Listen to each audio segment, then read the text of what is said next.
ஜீவநதி ஜீவநதி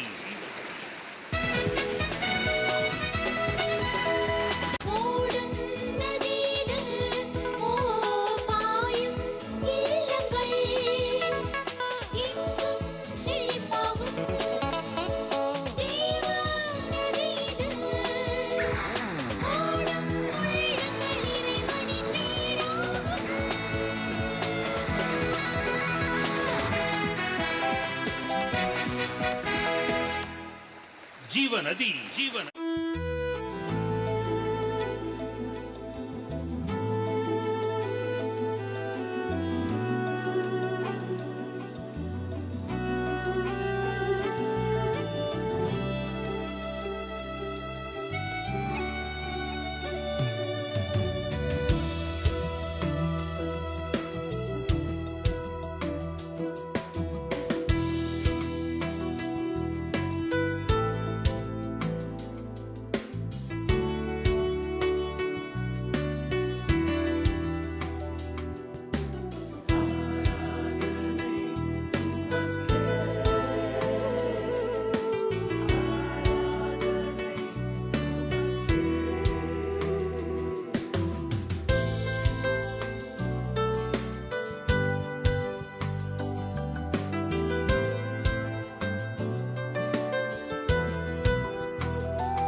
தேவா என்றென்றும் நான்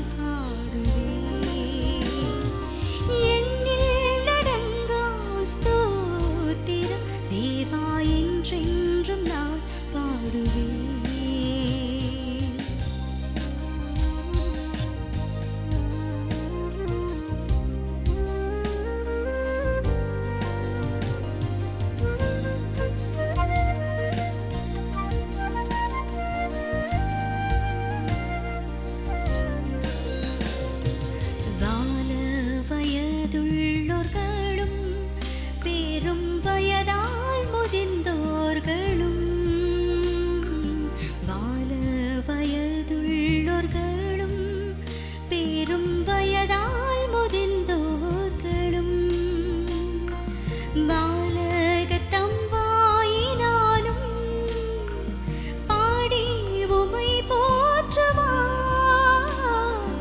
எண்ணில் அடங்கா ஸ்தோத்திரம் தேவா என்றென்றும் நான் பாடுவேன்.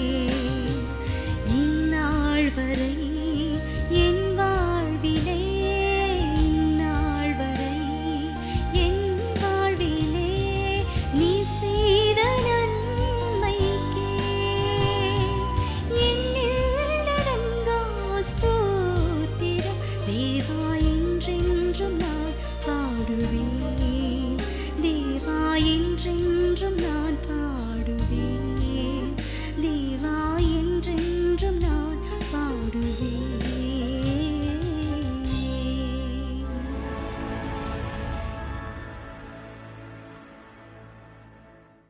கர்த்தருக்குள் பிரியமானவர்களே, இந்த தொலைக்காட்சி நிகழ்ச்சியினூடாக உங்களை சந்திப்பதிலே நாங்கள் மிக்க மகிழ்ச்சி அடைகிறோம்.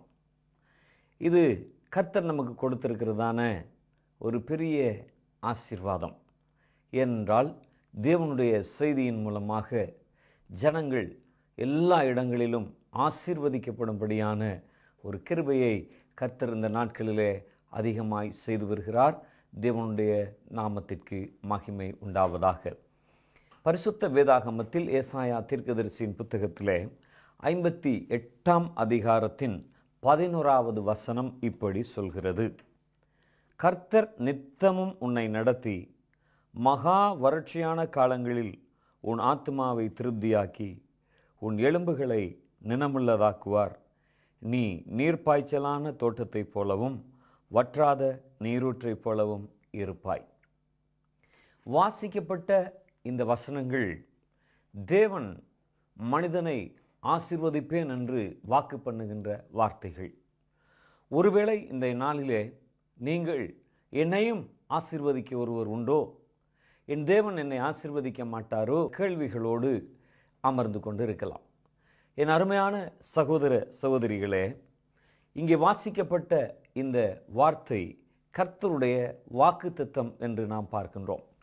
அந்த வாக்குத்தத்தம் சொல்கிறது, கர்த்தர் நித்தமும் உன்னை நடத்துவார். ஒரு நாள் நடத்திவிட்டு ஒரு நாள் நடத்தாமல் கைவிட்டு விடுகிற தேவன் அல்ல, அவர் நித்தமும் நம்மை நடத்துகிறவர். மகா வறட்சியான காலங்களிலே உன் ஆத்துமாவை திருப்தியாக்குவார். ஆத்துமாவில் ஒரு மகிழ்ச்சியை, சந்தோஷத்தை, திருப்தியை தேவன் நமக்கு தந்து உன் எலும்புகளை நினமுள்ளதாக்குவார். புஷ்டியாக பலமாக ஜீவிக்கக்கூடிய நன்மைகளை ஆண்டவர் உனக்கு தருவார். உன்னுடைய வாழ்க்கை எப்படி இருக்கும் என்று சொன்னால், அங்கே ஒரு விளக்க படம் கொடுக்கப்பட்டிருக்கிறது. நீ நீர்ப்பாய்ச்சலான தோட்டத்தைப் போலவும் வற்றாத நீரூற்றைப் போலவும் இருப்பாய்.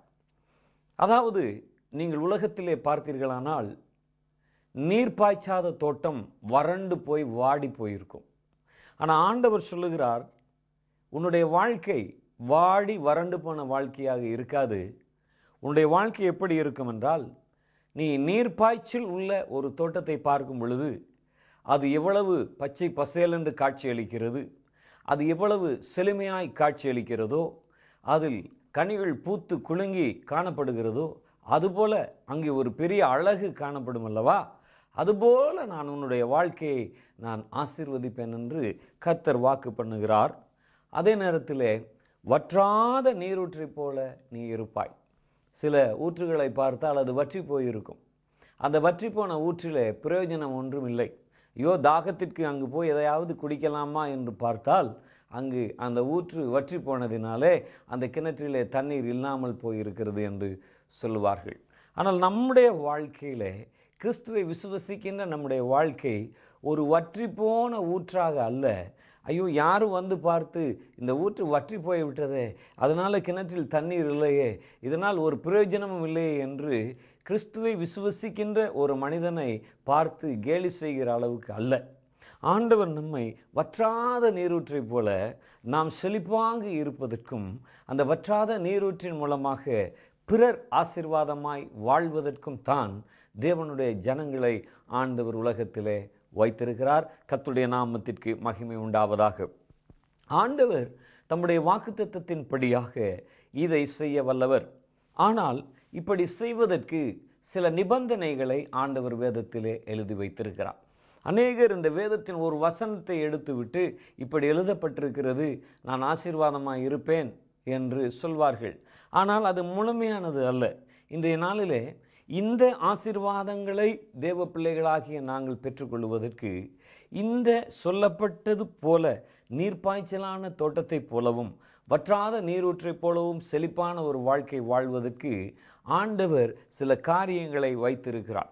அதே அதிகாரத்தில் எசாயா 58 அதிகாரம் 6-7 வசனங்களை நாம் பார்க்கும் பொழுது, அக்கிரமத்தின் கட்டுகளை அவிழ்க்கிறதும் நுகத்தடியின் பிணையல்களை நெகிழ்கிறதும் நெருக்கப்பட்டிருக்கிறவர்களை விடுதலையாக்கி விடுகிறதும் சகல நுகத்தடிகளையும் உடைத்து போடுகிறதும் பசி உள்ளவனுக்கு உன் ஆகாரத்தை பகிர்ந்து கொடுக்கிறதும் துரத்துண்ட சிறுமையானவர்களை வீட்டிலே சேர்த்து கொள்ளுகிறதும் வஸ்திரம் இல்லாதவனை கண்டால் அவனுக்கு வஸ்திரம் கொடுக்கிறதும் உன் மாம்சமானவனுக்கு உன்னை ஒழிக்காமல் இருக்கிறதும் அல்லவோ எனக்கு உகந்த உபவாசம் என்று ஆண்டவர் சொல்லுகிறார்.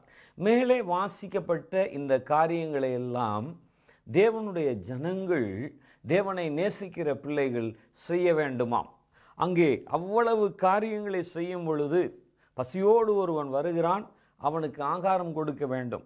வீடில்லாமல் ஒருவன் துன்பப்படுகிறான், சிறுமைப்படுகிறான், அவனுக்கு நம்மால் இயன்ற உதவிகளை செய்ய வேண்டும். வஸ்திரம் இல்லாமல் ஒருவன் வருகிறான், அவனுக்கு நம்மை ஒழித்து கொள்ளாமல், கதவை பூட்டி வைத்து கொள்ளாமல் அவனுக்கு வஸ்திரம் கொடுக்கிறதும், இப்படிப்பட்ட பல சோஷல் காரியங்களை தருகிறது வேதம். இன்றைக்கு நாங்கள் சோஷியல் சப்போர்ட்னு சொல்லுகிறோம் பாருங்கள். அப்படி சொல்லுகிற இந்த சோஷியல் சப்போர்ட் முழுக்க கர்த்தருடைய வேதத்திலிருந்து வந்தது தான். அதனால்தான் தேவனை அறிந்திருக்கின்ற இந்த நாடுகளிலே நம்ம வாழும் பொழுது அநேக உதவிகள் கிடைப்பதற்கு காரணம் என்னவென்றால், அவர்கள் ஒரு நாளிலே வேதத்தை படித்து அறிந்து இது கர்த்தருக்கு பிரியம் என்று அவர்கள் அறிந்து கொண்டார்கள். ஆகினால்தான் நாம் இன்றைக்கு எங்களுக்கு கஷ்டமாக இருக்கிறது என்று சொல்லும் பொழுது ஒரு சோஷியல் சப்போர்ட் கிடைக்கிறது. வேலை இல்லை என்ற உடனே ஒரு சோஷியல் சப்போர்ட் கிடைக்கிறது. அங்கே நம்ம அகதிகளாக வருகிறோம், அந்த கேம்பில் இருக்கும் பொழுதே சோஷியல் சப்போர்ட் கிடைக்கிறது.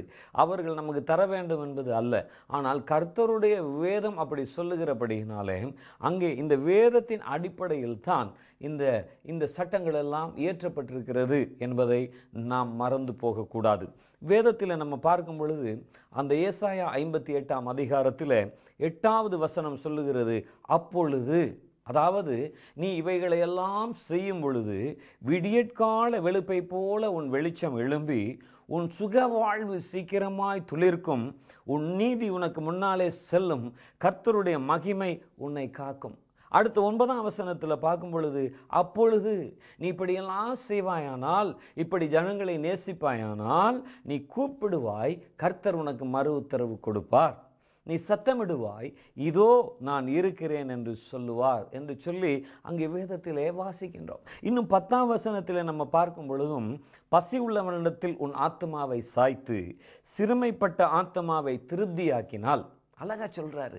சிறுமைப்பட்டு வேதனைப்பட்டு துன்பப்பட்டு நொந்து போய் ஒருவன் இருக்கிறான் அல்லவா, அந்த ஆத்மாவை நீ வசதியாக இருக்கும் பொழுது நீ திருப்தியாக்கினால், அப்பொழுது உன் இருளில் இருக்கின்ற உன் வெளிச்சம் உதித்து உன் அந்தகாரம் மத்தியானத்தை போல ஆகும். இதெல்லாம் நீ செய்வாயானால், இப்படி மனிதர்களிலே நீ அன்பு கூறுவாயானால், இந்த காரியங்களை நீ செய்யும் பொழுது நான் உன் வாழ்க்கையில் இருக்கக்கூடிய இருளை அகற்றி, உன்னுடைய அந்தகாரங்களை எல்லாம் அகற்றி, மத்தியானத்திலே சூரியன் பிரகாசிக்கும் பொழுது எவ்வளவாய் வெளிச்சம் இருக்கிறதோ அதுபோல உன் வாழ்க்கையை பிரகாசிக்க பண்ணுவேன் என்று சொல்லிவிட்டு தான், இப்படியெல்லாம் உன் வாழ்க்கையை நீ அமைத்து கொள்வாயானால் நீ நீர்ப்பாய்ச்சலான தோட்டத்தை போலவும் வற்றாத நீரூற்றை போலவும் இருப்பாய்.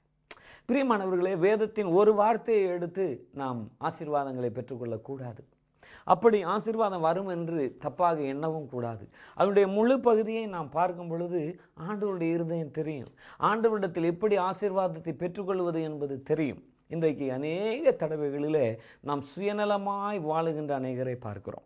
ஆகவே இன்றைக்கு நான் உங்களுக்கு இந்த சத்தியத்தின் ரகசியத்தை சொல்லிக் கொடுப்பதிலே மிக்க மகிழ்ச்சி அடைகிறேன். அருமையானவர்களே, வெளி தேசத்திலே வந்திருக்கிற நாங்கள் பலவிதமான வசதிகளோடு நாம் வாழும் பொழுது இந்த வார்த்தைகள் நம்முடைய வாழ்க்கையிலே அபியாசப்படுகின்ற ஒரு காரியமாக மாறுமானால் பரலோகத்தில் இருக்கிற தேவன் தேவ ஜனங்களாகி நம்மை பார்த்து அவர் உரைத்த வாக்குறுதிப்படி நம்மை ஆசீர்வதிப்பது நிச்சயம்.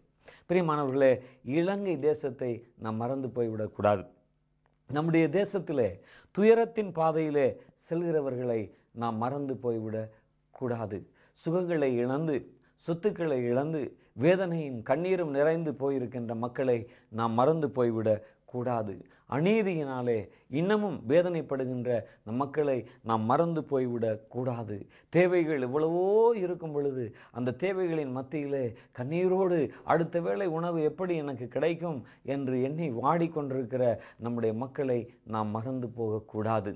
அப்படி மறக்காமல் நாம் நம்மால் இயன்றதை ஒவ்வொரு தேவ பிள்ளையும் நாம் செய்வோம் என்று சொன்னால் நம்முடைய தேசத்திற்கு மட்டுமல்ல, உலகளாவ நாம் செய்ய வேண்டும் என்பதுதான் ஆண்டவர் எதிர்பார்க்கிறார். ஆனால் விசேஷமாக நம்முடைய தேசத்தில் இப்படிப்பட்ட சூழ்நிலைகள் காணப்படுவதனாலே நாம் ஆண்டவருடைய வார்த்தையை விசுவசித்து ஆண்டவருடைய இருதயத்திற்கு இது பிரியம் என்பதை நாம் கண்டுகொண்டு அதன்படி நாம் நம்முடைய ஜனங்களை நேசிப்போம் என்று சொன்னால் ஆண்டவர் நிச்சயமாகவே தம்முடைய வார்த்தையின்படி நீர்ப்பாய்ச்சலான தோட்டத்தை போலவும் வற்றாத நீரூற்றை போலவும் இருக்கும்படியாக தேவன் நம்மை ஆசீர்வதிப்பார். அருமையானவர்களே, நம்முடைய கரங்களிலே தேவன் பணத்தை கொடுப்பது, நம்முடைய கரங்களிலே தேவன் நாம் ஆசீர்வாதமாக வாழ வழி செய்வது நாம் மட்டும் சுயநலமாக வாழ்ந்து விட்டு போவதற்கல்ல, நாம் பிறருக்கும் ஆசீர்வாதமாய் இருக்கும்படியாக. இது நமக்கு வேதம் கற்றுத்தருகின்ற ஒரு மகா உன்னத இரகசியம். வேதம் சொல்லுகிறது, கொடுங்கள் அப்பொழுது உங்களுக்கு கொடுக்கப்படும் என்பதாக. ஆகையினாலே இறைக்கிற கிணறு தான் ஊறும் என்று தமிழிலே பழமொழி சொல்லுவார்கள். வாரி இறைத்தான், ஏழைகளுக்கு கொடுத்தான், அவன் ஒருபோதும் அவன் பட்டினியாக இருந்ததில்லை. வேதத்திலே நம்ம பார்க்கிறோம், தாவீது சொல்லுகிறார், நான் இளைஞனாக இருந்தேன், நான் முதிர் வயதுக்கும் வந்து விட்டேன், ஆனால் ஒரு நாளாகிலும் தேவனுடைய வார்த்தைக்கு கீழ்ப்படிந்து செம்மையாய் பிறரை நேசித்து வாழ்ந்த நீதிமான் ஒருபோதும் தன்னுடைய அப்பத்திற்கு இறந்து திரிந்ததை நான் காணவில்லை. ஏனென்றால் அவருடைய வார்த்தையின்படி வாழ்கிறவர்களை கர்த்தர் ஆசீர்வதிப்பார், அவருடைய சந்ததியை அவர் ஆசீர்வதிப்பார் என்று சங்கீத புத்தகத்திலே எழுதப்பட்டிருக்கிறது.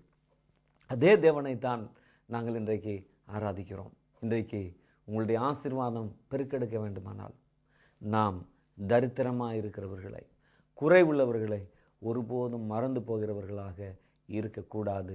பிரியமானவர்களே, நீங்கள் வேதத்தில் பார்க்கும் பொழுது இயேசு கிறிஸ்து நன்மை செய்கிறவராய் அவர் சுற்றி திரிந்தார் என்று சொல்லி நாம் வேதத்திலே பார்க்கிறோம்.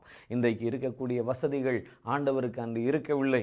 அன்றைக்கு அவர் கழுதையின் மீது பிரயாணம் பண்ணினார் என்று வேதத்திலே நம்ம பார்க்கிறோம். ஆனாலும் அவர் நன்மை செய்கிறவராய் கிராமங்கள் தோறும் சுற்றி திரிந்து நடந்து திரிந்து அங்கே தேவையுள்ள மக்களை சந்தித்து அவர்களுக்கு விடுதலை கொடுத்து சுகம் கொடுத்து பிசாசின் பிடியில் இருக்கிறவர்களை பிசாசின் கட்டுகளிலிருந்து விடுதலையாக்கி கண்ணீரோடும் வேதனையோடும் அழுது கொண்டிருந்தவர்களுக்கு நலமான வாழ்க்கையை கொடுத்த அந்த ஆண்டவர் இன்றைக்கு நமக்கு சொல்லுகிறார், என்னை போல நீ வாழ்வாயா? நான் உன்னை அதுக்காகத்தான் ஆசீர்வதித்திருக்கிறேன். உன்னுடைய வாழ்க்கையை இன்னும் நான் ஆசீர்வதித்து நீ நீர்ப்பாய்ச்சலான தோட்டத்தை போல இருப்பதற்கு, வற்றாத நீரூற்றை போல செழிப்பாக இருப்பதற்கு உன்னை ஆசீர்வதிக்க என்னால் முடியும். அதற்கு இருக்கக்கூடிய நிபந்தனை என்ன? பசி உள்ளவனுக்கு உன் ஆகாரத்தை பகிர்ந்து கொடு. துரத்துண்டவர்களை, சிறுமையானவர்களை உன் வீட்டிலே சேர்த்துக்கொள். வஸ்திரம் இல்லாதவனை கண்டால் அவனை விட்டு நீ ஓடாமல் அவனுக்கு வஸ்திரத்தை கொடு.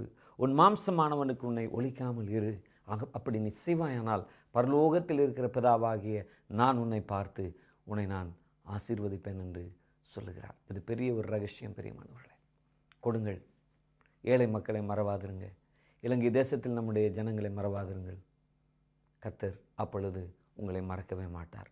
உங்களை ஆசீர்வதித்து மென்மேலும் உங்கள் சந்ததியை ஆசீர்வதித்து அவர் பெருக பண்ணுவார். இந்த நாளிலே நாம் விசேஷித்த வண்ணமாக இலங்கை தேசத்திற்காக, இலங்கை தேசத்தில் வேதனைப்படுகிற துயர்வுறுகிற மக்களுக்காக நாம் ஜெபிக்க போகிறோம்.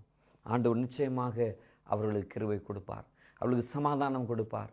ஆண்டவர் அவர்களுக்கு உதவி செய்வார். இந்த நாளிலே தேவனுடைய ஜனங்கள் என்னோடு கூட ஜெபத்தில் இணைந்து கொள்ளுங்கள். ஒரு தீர்மானம் எடுங்க, அவர்களுக்காக நான் ஜெபிப்பேன்.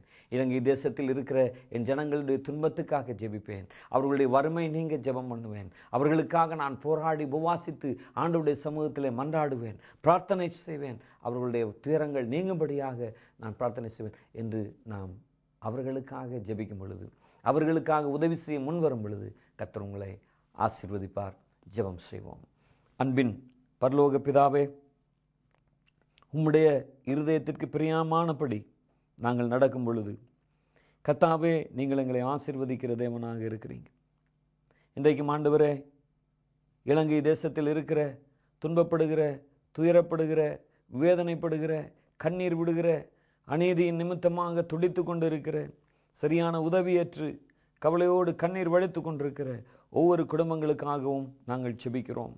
ஆண்டவரே, நீர் ஜெபத்தை கேட்கிறவர். உம்முடைய வார்த்தையின்படி ஆண்டவரே, மாம்சமானவர்களுக்கு நாங்கள் எங்களை ஒழித்து கொள்ளாமல் எங்களால் இயன்ற நன்மைகளை எங்களுடைய செயலினால் செய்யும்படியாக, எங்களுடைய காணிக்கையினால் செய்யும்படியாக கர்த்தர் ஒவ்வொருவருக்கும் நீர் கிருபை தரும்படியாக நாங்கள் ஜெபிக்கிறோம். ஆண்டவரே, அது உம்முடைய வேதத்தில் எழுதப்பட்டிருக்கிறது, அது உம்முடைய இருதயத்திற்கு பிரியமானது.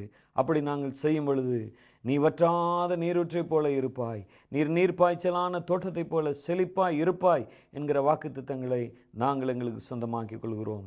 ஆண்டவரே, இந்த நாளிலும் ஜெபிக்கிற நம்முடைய பிள்ளைகளுக்காக ஸ்தோத்திரம். ஆண்டவரே, இந்த காரியங்களை மனதில் பதித்து ஒவ்வொருவரும் ஆண்டவரே வறியவர்களுக்கும் ஏழ்மை உள்ளவர்களுக்கும் துன்பப்படுகிறவர்களுக்கும் கொடுத்து அவர்களையும் ஆசீர்வதிக்கக்கூடிய கிருபைகளை நீர் கொடுக்கும்படியாய் ஜெபிக்கிறோம். இலங்கை தேசத்தை கர்த்தர் பொறுப்படுத்திக் கொள்வீராக, ஜனங்களுக்கு சமாதானத்தை கட்டளையிடுவீராக. உம்மால் அது கூடும் ஆண்டவரே. எங்கள் இரட்சகராகிய இயேசு கிறிஸ்துவின் நாமத்தில் ஜெபிக்கிறோம் நல்ல பிதாவே, ஆமென். அருமையானவர்களே, கர்த்தர் உண்மையுள்ளவர். அவர் தம்முடைய வாக்குத்தத்தத்தில் இருந்து ஒருபோதும் மாறமாட்டார். விசுவசியுங்கள், கர்த்தர் உங்களை ஆசீர்வதிப்பார். God bless you.